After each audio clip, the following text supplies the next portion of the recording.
कोकाटेंच्या अटकेसाठी नाशिक कोर्टात अर्ज दाखल झालाय। मंत्री कोकाटेंना कोणत्याही क्षणी आता अटक होऊ शकते। नाशिक जिल्हा सत्र न्यायालयानं अटकेचे निर्देश दिलेले आहेत। कोकाटे आज उच्च न्यायालयात जाणार आहेत, मात्र क्रीडा मंत्री माणिकराव कोकाटे सध्या तरी नॉट रिचेबल असल्याचं समजतंय। अगदी काही क्षणातच त्यांना अटक होण्याची शक्यता आहे। कोकाटे आज उच्च न्यायालयात जाणार आहेत, मात्र सध्या माणिकराव कोकाटे नॉट रिचेबल असल्याचं समजतंय।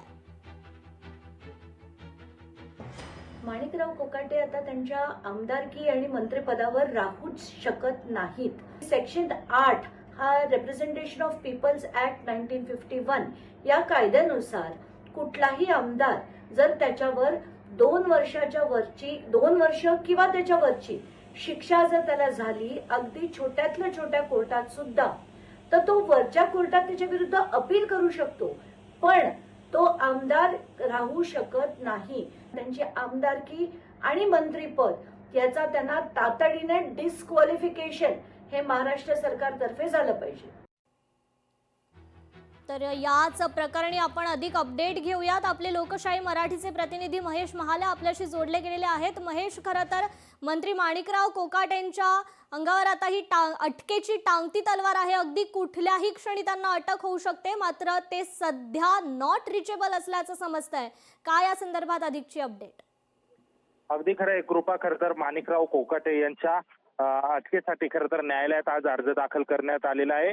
रुपाली नरवडे यांच्या न्यायालयात ही सुनावणी सुरू आहे आणि या सुनावणीमध्ये पुढच्या तासाभरात निर्देश देण्यात येणार आहे। कोकाटेंच्या बाबतला फैसला नेमका काय होतो हे पाहणं महत्त्वाचं ठरणार आहे। शासकीय कोर्टातील सदनिका बळकावल्या प्रकरणी त्यांना 2 वर्ष आणि 10,000 रुपये दंडाची जी शिक्षा आहे ती माननीय जिल्हा सत्र न्यायालयाने सुनावलेली होती। खरं तर प्रथम न्याय दंडालयाने ही सुनावणी जी पहिल्यांदा सुनावलेली होती ती शिक्षा जिल्हा सत्र न्यायालयाने कायम ठेवलेली आहे। आता कोकाटेंच्या अटकेसंदर्भात खरं तर न्यायालयात अंजली दिगोळे राठोड यांनी खरं तर अर्ज दाखल केलेला आहे। कोकाटेंना लवकरात लवकर अटक व्हावी अशा पद्धतीची मागणी जी आहे ती कोर्टामध्ये करण्यात आलेली आहे। यानंतर आता माननीय न्यायाधीश रुपाली नरवडे यांच्या कोर्टाने खरं तर पुढच्या 1 तासाभरात याबाबतचा फैसला आणि निर्देश देण्यात येणार असल्याचं सांगण्यात येत आहे। मात्र आता या सगळ्या संपूर्ण प्रक्रियेमध्ये मंत्री माणिकराव कोकाटे देखील नॉट रिचेबल झाल्याचं कळत आहे।